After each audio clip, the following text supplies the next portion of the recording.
Hey everyone, welcome to the StoryMaking Show. I am thrilled to be with Erik Fisher. Erik is the host of the Beyond the To-Do List podcast, which has been around for 9 years. And it is just such a pleasure to talk with you, Erik. Thanks so much for being with me. Yeah, thanks for having me, man. You bet. You bet. So as we were talking right before we hopped on here, like creating and making your own story. I love that angle. You mentioned that. I was like, oh, that's beautiful. Yeah. Because that's where productivity comes into play. How do you view when you combine this together, like productivity and like making your own story? Well, and I can't take credit for ever thinking this up. It's definitely Donald Miller. You know, I always butcher the name of the book, but I think it's Million Miles in 1,000 Years or something like that. Yes. Which is the one that's about making a script and a movie out of a previous book he'd written. Very meta. And as they're writing the script for the movie, which is what's the word, you would know this, what's when they write about their life, but it's a memoir. Yes, I was gonna say it's not an autobiography, so it's a memoir, so it's his life. And as he's looking at his life, he's like, this doesn't play right as like an exciting or enjoyable like movie that somebody would want to watch. Now, we in truth know that like not every moment in our lives is like a movie, and it's compressed and it's gotta kind of hold your attention and all that. But that there were certain elements that he goes throughout the whole book, the second one, talking about the first one and the process of turning it into a movie, that like there are certain elements of story in our lives that make our lives worth living. And so that's where he goes and talks about that and keeps going. And he actually then takes that, further throughout the rest of his writing career, right? Sure. If you followed him with StoryBrand and everything. And so that was where the connection, the Venn diagram of productivity and story came together for me, right? It's like, oh, so a catalyst and an inciting incident. And, in other words, the character wants something, but there's an obstacle to overcome to get that thing. And so thinking in terms of that, it's like, okay, well, I can think of obstacles that are in my way, things that I want to do or how I want to be. And that then plays in and translates into habits and goals and all the obstacles we come up against, as you and I both know, having talked about this before. So yeah, that's where story and productivity connect for me. And in productivity, it's those, now in a movie, well, actually, so, okay, sorry, I'm rambling. You're good. Already You're good, rambling. Man. So story, if you think about a movie, it's got to be compacted into that hour and a half, 2 hours. Yep. And so you've got to tell the full arc of at least that one arc of someone's life in that time frame. Yeah. However, our lives are a lot longer. So it's like, my life's longer than a movie. How do I make this interesting and or continue to progress? And that's where the consistently showing up with habits and all of that and making progress. In a movie, that's one small sliver. That's a montage. That's the Rocky training montage. Yes, exactly. So that's exactly. It's like a snapshot. If you, a part of a song plays, and that's that little section. Yeah. So it's the unpacking of that montage and then applying it and stretching it out consistently day in and day out of showing up and making the grind. Progress. Yes. Yeah. So now, Erik, I'm going to turn this back on you, and you're an honest, awesome guy. I know you're always transparent. I try to be the same way. So what are the obstacles then that are in your way? Like for you?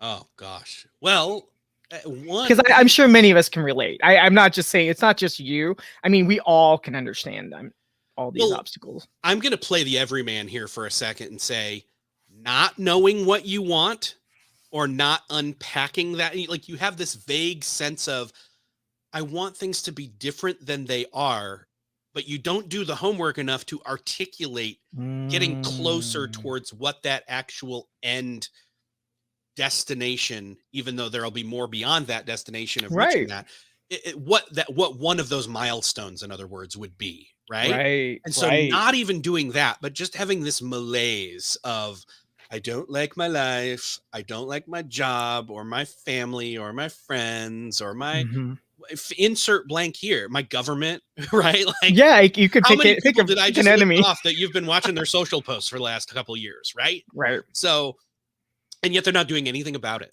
not in any concrete, productive way. So those are the obstacles. I see the big obstacle. The first obstacle is not having any kind of clear cut designed destination to then reverse engineer from there backwards what you need to break down and do bit by bit. In a sense too, it's really a goal problem. You have to define it, right? But it's also a goal problem. I mean, just wanting change, just wanting things to be different, that's pretty fuzzy. I mean, there's not much. How do you define that? How do you really break that down? And if you don't break it down, what do you do? More of the same. Yeah. And isn't that the definition of insanity? In right? Yeah. And I have to laugh. It's like for a long time. Me personally with social, I would do the same thing over and over, like almost waiting for something to happen.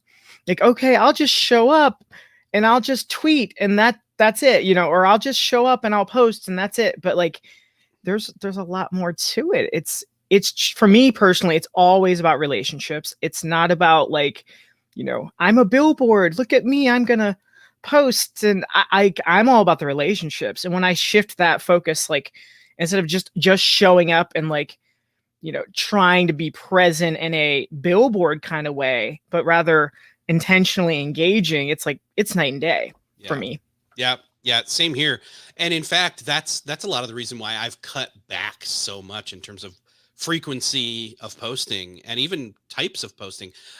Truthfully, I had this idea about a week and a half ago and I immediately implemented it where it's not that I had a problem with posting too much. It's that I would want to post things that I knew I shouldn't post. Oh yeah. Especially, like, I get what you're saying. Yeah. And so I've created a private Twitter for myself. It's just in a digital notepad in an app called Drafts on my phone that I use for right. I'll just open that draft up and I'll go in and just like, and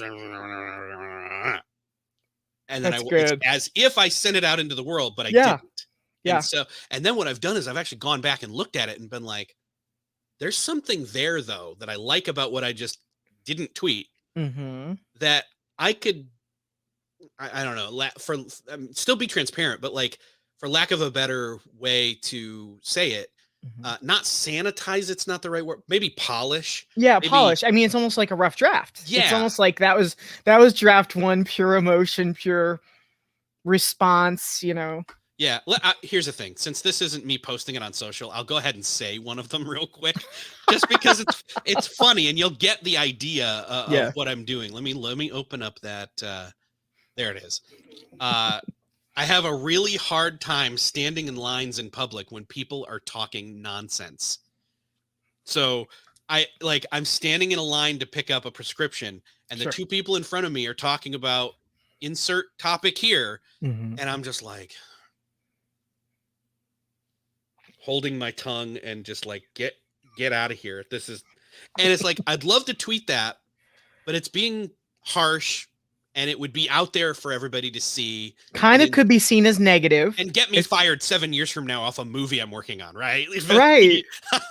Well, like other people. And I think, Eric, that is so wise. And I've done the same thing so many times. Like YouTube comments are one where it's like, ooh, I want to reply. Yeah. And sometimes I will reply and I just delete it. I'm like, okay, it felt good just to get that out, Yeah.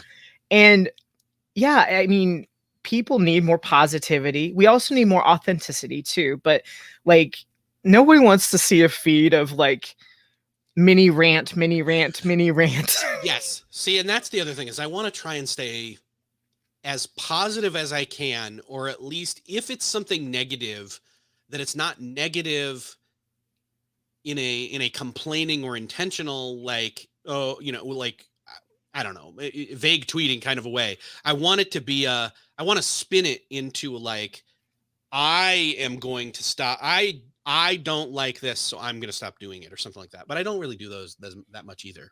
I think you're wanting people to think, and even yourself to think. Yeah. Like it's getting the wheels turning. Yeah. The other one that I wrote that I thought, maybe I will send that one out later. This one in particular, I said, so glad I don't post most of what I think about. Oh, yeah. This statement included. So then there's some irony there that then I ended up sharing it, that's right? Funny. I think of our mutual friend John Acuff, where Jenny is the secret sauce, and Jenny is brilliant and smart, and I mean, we all need like that extra little buffer. Like, should I send this or not? And if we're ever questioning, it's like, if you don't know, you probably shouldn't. If you already had that tingling of, should I send this? Then you know better. You at least in its current form, hold on to it. Like, write it down. Put like I'm doing here. Save it, and then the seed of what the idea was there will actually maybe be used for something that's not public in the way you originally intended. Right. And also when you're speaking in headlines or, on Twitter or even on Instagram or in a story or something, if it's only text, that's all you're interpreting. You don't get real tone. But if you did an Insta story, you get, the voice, you get the voice fluctuation, you get to read the body language. Yeah. And it's like, it's almost like those emails, that you can type up that mad email response or you misinterpret an email. It's like we can dodge these things. I mean, even the video we're doing right now, Erik, they can see both of us are smiling and laughing, and like they can read that inflection. It's not just like a tiny little part of it. It's like the big picture. You can get a lot more context with that. Yeah, I think that's what a lot of online activity is missing. When at least here people can see. I mean, I was a communications major in college, and so this was what fascinated me, communication theory and all of the different nuance that we've kind of eliminated to a point. I mean, we've got live video, obviously, on social, but for the most part, that is not what we're seeing and not what we're doing. It's quick soundbite rhetoric, and it's like driving me nuts. So yeah. Anyway, story. That makes sense. Yeah, back to story. All right, so back to the conflict, really, because that's what makes your story. Like I said earlier, you've always been so honest and transparent. Like, what's working well for you? What are you struggling with? Because I think that's where we can all learn so much, because I have a feeling we all are having the same struggles. Yeah. So for me, one of the things that I woke up to is like, I'm getting older. My kids are getting older, and I'm like, oh crap, I need to get healthier again. And so that's been the thing. And it's like, okay, well, school just started. There's a season that's naturally at play right now. How much can I milk the good weather right now towards physical activity? Major part of that is, let's make sure he's not here. Walking the dog. I didn't want him to hear me say the word. And then, so that's one part. And then the other part is I do have a stationary bike that I can use in front of a giant TV first thing in the morning if I need to, which I will need to coming cold. up. So, and I can do it in the morning, first thing in the morning, before then having to do anything with other family members being awake. And so that's a key piece, but that's one piece of the puzzle. It's never just being more physically active. It's also like fueling the body intentionally. What are you eating? What are you drinking? Yeah, exactly. And so I've kind of I'm not totally into the Amazon, let's say, lifestyle of talking things in the house, but we have some of them. Yeah. Because they do help to a certain extent, especially where it's like, all right, you can do the iPad, set a timer. And so it's like, okay. Yeah. Thingy, set a timer. Be aware of how much time you spend on something. And so I have used that as kind of oh crap, it's 8:30. How did it get to be 8:30 at night? Like we've got kind of an evening routine line in this digital line in the sand for the home. Yeah. That it's like, okay, at that point, shift gears. It's time for my son to be moving towards bed and his process towards that, his routine. And then what's my routine when he's doing that routine? And it's, brush your teeth so I don't snack anymore. And it's so good. That's so good. Oh my gosh, get my stuff ready for the workout the next morning, get my drink ready in the kitchen, set up the coffee cups for me and my wife and my daughter. And by doing that, then it's a little bit easier that when the alarm goes off, I pop up and can actually do stuff. I'm not somebody who thinks that you have to be doing hustle work first thing in the morning if you don't want to, or if that doesn't suit you. I prefer not to. I prefer to ease into the day, but if I can sit there and kind of warm up my body doing a physically active thing and get to, hey, watch half a movie, great, or a third of one. Yeah. So, yeah. I'm so much like you, Eric, where I think it's like stack all those wins, make it easier, take away all those resistance points, frankly. Yes. And once you set yourself up to win, of course you're going to win more because you made it that much easier. And I like that too, even with the work day where it's like ramping up. It's like, when you're awake, really mentally awake versus, trying to hustle at 5 a.m. in the morning. And that's just, I feel like we fall into that, it's like that get up earlier. Ugh. Think about that though, because a lot of people, I mean, setting aside the whole, are you a morning person? Are you a night person? We both know a night person. We also, I mean, I am a morning person, but I don't want to do work first thing. Like that's like, I am better at waking up physically and mentally and emotionally, etc., for a little while. And by doing that, I'm priming the pump that then when it gets to be that 7:30, 8 o'clock, 8:30 window to when it's actually hitting work, like I am able to do it better in the same way that someone who's not a night owl, but stays up late to do the pull the all-nighter is wasting the time. They're spending a lot more time on that work for poor quality work because their energy is so depleted. It's the same thing. I mean, yeah, you did just wake up and so you have more energy, but you don't really yet. It's you kind of got to warm up again. It's in a sense, it's stretching before the workout. Exactly. And that's what I was thinking, like a runner doesn't just take off, it's like you have to get a little bit warmed up, loosen up, versus, hey, I'm running a marathon now. And yet that's that mental energy, Eric, where we often don't gauge it. We just go. And I love that you have that night routine to kind of help you the next day. What would you recommend for somebody who just, they don't have it? I mean, yes, if you have kids, you have some semblance of a routine, but like, I mean, what would you recommend? Like, how did you even get into that routine? Was it something you just talked with your wife about and you're like, hey, let's draw this line in the sand as far as like turning off screens? How'd you do it? Well, for the most part, it's been a singular thing where it's like, okay, well, in other words, you notice over time, oh crap, the boy is still up and it's 9:30. He should be asleep. And this is cyclical because all summer, like it's not dark. I mean, where we are in the world, we're not that far apart. I think it's about an hour and a half or something. Yeah. It's like we're still, it's light out to almost 10 o'clock at night. Can be. And it's like, they're not going to go to bed. So it's like, okay, it's the summer, fine, whatever, don't care. But it's the reining things back in because of the expectation and commitment of, well, I've got to be at school, or you have to be at school, I've got to be at work, and all that kind of stuff. It's like, okay, we got to ease back in. And I always, it never fails. I'm dad who's like, all right, guys, everybody in the house, we've got to get things back in line. Let's start now, 2 weeks out from school starting so we can get used to it. And then, and what's funny is that it never fails. Like it's usually still a chore to get things beat into some kind of routine again. Yes, it is. A week or two in. What's funny is my daughter has cross country practice at the high school at 6:30 a.m. 3 days out of the week, but not the other days. And so then it's like, well, crap.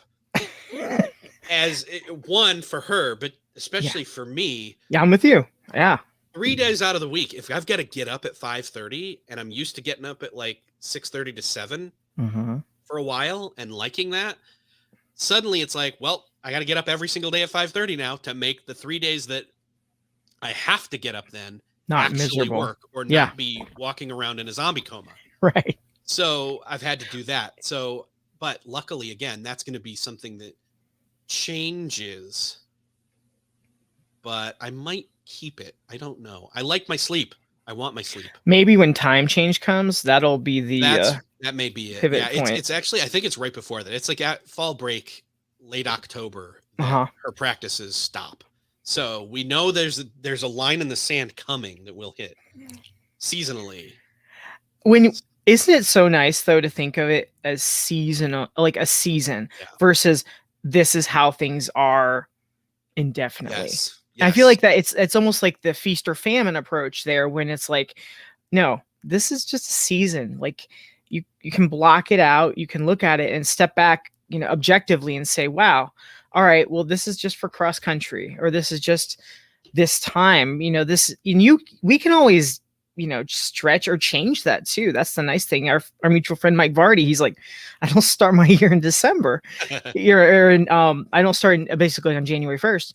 So we always have those like opportunities to shift, these important parts of our story. And I know you're a big productivity tools guy. I know that you use a lot of different apps, but none of those are very effective unless you're focused on you, the character, making the decisions, right? Yep, totally. Yeah, and I've tried to scale back and use almost as little apps as possible at this point, just because it's like if you just have so many, you don't really achieve anything using them, So you just become an app reviewer. Yes, as most of us have gone away from doing completely. Right. So now what are some of your other hobbies besides podcasting, besides, being a dad and a husband? What about hobbies? I mean, where do those come into the picture for you? Because I know for many of us, it's like these hobbies can recharge everything. Yeah. Oh, man. Well, so I like reading. I do a lot of reading for the podcast in and of itself.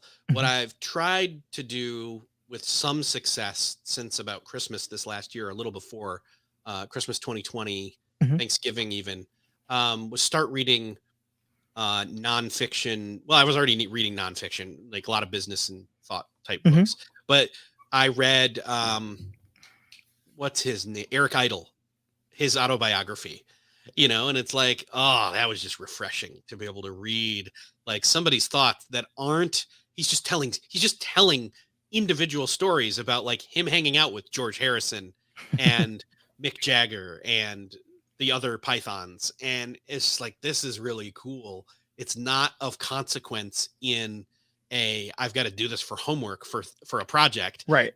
I just get to do this to enjoy it, Right. For joy.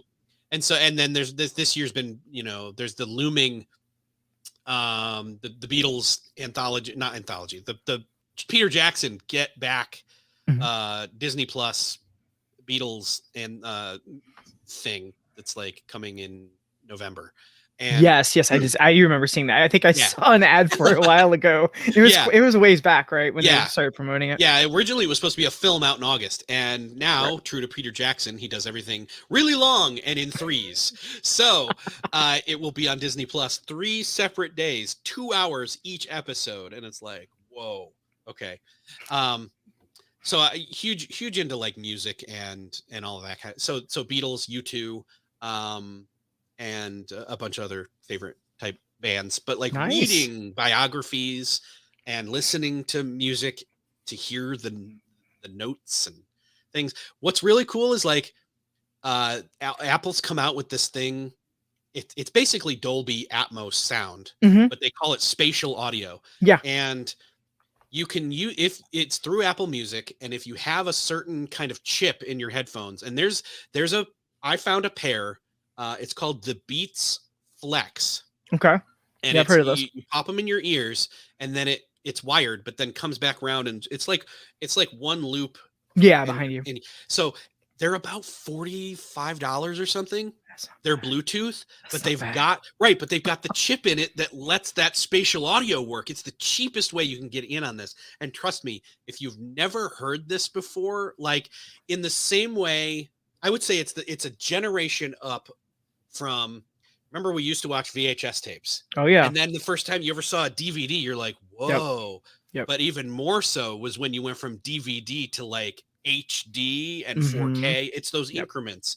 It's like that. It nice. Just suddenly, so it feels not like it doesn't feel like 3D audio. It feels like you're sitting there in the studio as they're playing the song. Yeah. Like, so to hear Bohemian Rhapsody, oh my gosh, spatial audio. Yeah. I'm like, I turned it off and turned it on, and I was just like, you're like, whoa, gosh, this is amazing. Yeah. It's amazing. So it really like immerses you yet another level.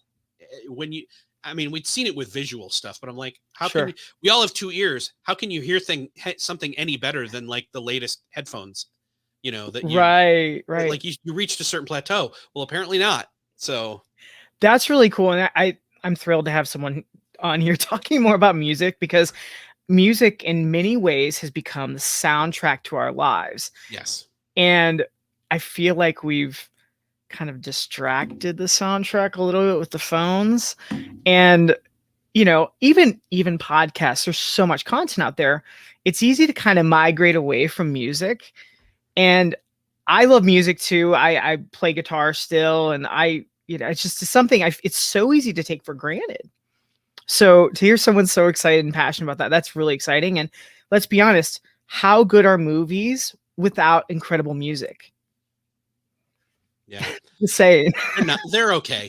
But I mean, I think the thing for me is I used to do this, and I finally got back to it to a point where for me, podcasting came in and became that soundtrack to my life, that I was always just playing somebody talking back and forth or monologuing. And I would still listen to music as I was driving, but more so it became podcasts. Well, it's really shifted back over time recently to where I was talking about sitting and reading books for enjoyment, sitting and listening to it's not background, it's forefront attention. Enjoy this music, you know, and getting into that, sitting there, you know, with the big headphones or the ones I was talking about earlier that are much smaller, and not even like looking at a book or reading a magazine or something while you're doing that. Just not multitasking. Like, it's almost like it's almost like rock and roll meditation. I love that. Well, I still love physical media more so than the online streaming stuff. I personally do, because like holding it in your hands and you can, you know, see the liner notes and hold it. And I'm not saying for everything I own, but like those ones you really treasure. It's really cool to have that piece in your hands versus my hard drive crashed. Oh shoot, I have to, you know, download all this again or what have you. That's what backups are for. True. But I get what you're saying. Or if you're not online, you know, that it's why, like, I have been sent so many books for the podcast over the past however many years, especially recently. I've got a stack of books that I never asked for that people have sent me. Wow. And then they've never reached out and said, hey, you know, in the fashion of, we've got a great guest for your show. But like, they just send you the books directly. Send the book, and I'm like, what am I supposed to do? There's no contact information in here. And I'm just like, and it's an okay but stupid book. So I'm like, all right, let's get rid of it. You know, it's like, and I don't want to keep those around because I've already curated the ones that I have physical books wise. All my books, I can see, like, there's a ton of books right here on the other side of this. I get it, man. So it's like, I like to have it be special books, not. That's what. Yeah, it's almost like favorites or ones that really mean something to you. Yes, I can totally see that. But yeah, it becomes clutter if it's something you don't really treasure. Yes. In that case, but that's awesome, Eric. I love hearing you talk more about music, because it's really become something in the background, and it's kind of sad because especially with no touring for so long, it's like it's nice to see it music having a little bit of resurgence here. As we wrap up here, tell me more about, like, we mentioned the story, living a better story. What about you? Like, what are you thinking as you're, like, moving forward, as we're kind of wrapping up 2021 here? We're going to be in 2022 when we blink. What are you thinking, like, big picture more for you? Yeah. Well, like I said, my intentionality is to be healthier in this next year than I've been probably in the past decade. And there, slowly but surely progress is being made. So that's good. That's great. But then I'm also thinking about who are the people that I want to have in my life, and in those circles, those concentric circles that are the radiuses of how close or how frequent I have connection with them and how impactful they are, or vice versa. And that's something that I've been kind of toying with a little bit here, because it's like they all get thrown in the same lump, to go back to social media, as Facebook friends. And then what's even funny is, like, I've noticed, I wasn't friends with this person that, like, I knew in high school and some of college, and yet I'm friends with this other person that, like, I don't even know at all, really. You are an acquaintance by connection. And it's like, what's going on here? Like, let's reconfigure.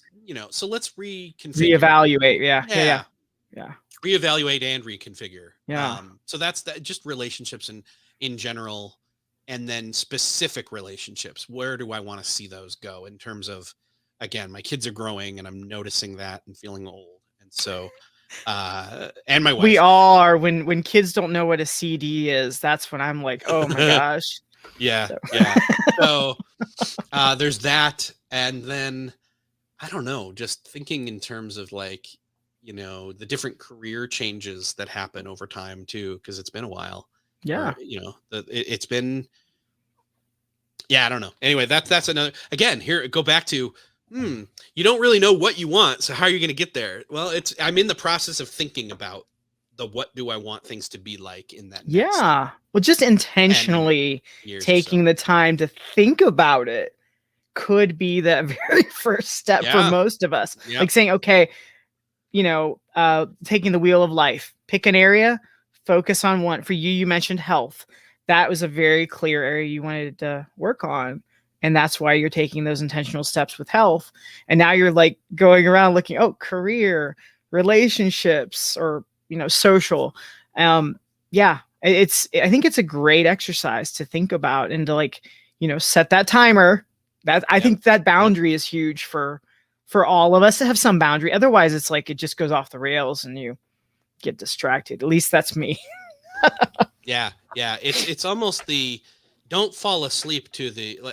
We keep going back to, like, digital and media and different things like that. But, like, it's it's Netflix saying, "Are you still watching?" before they automatically shut off. Well, it's like that. Even that, it's like I don't know the last time I saw that. I don't think they have it on anymore. I don't know if they even have it anymore. I don't think so. They may not, because they want it just. They want it to go all day. But they used to. But even then, it was like, why are you asking me this? I've been sitting here for 3 hours now. One more. Let's go. And that's the pull of story, Erik, right there. Yeah. That's the pull. It's like, what happens next? What happens next? That's what it is there. Yeah. But at the same time, it's just getting used to the status quo of I'm sitting here comfortable versus, oh crap, I need to get to bed on time. Right. Yeah. And so having some sort of setting up some sort of external signal to get you up and moving and towards what you should be doing. Even if you're not quite clear on it just yet, at least doing that, like, all right, all screens off. This is the cutoff time for the day, or no snacking after such and such time, or, it is now evening has fallen upon the household, kind of a thing. So I love it. But those little practical steps, those little triggers to point you and nudge you in the right direction can make such a difference. It's like, getting some direction, especially those times when we're, a little tired out. That really makes a big difference. Makes a lot of difference. Absolutely. Thank you so much, Erik, for your time. Folks can listen to you on Beyond the To-Do List podcast. We have a couple books, not one, but 2 books that we co-wrote a while ago, which makes us both feel old, but we're not. Just ignore that. We're on Amazon. We have Ready, Aim, Fire and Focus Booster. And we're both still trying to implement all that stuff ourselves today. So we meant what we said. Yep. Thanks again. Appreciate you, Erik. Yeah, you're welcome. Thanks.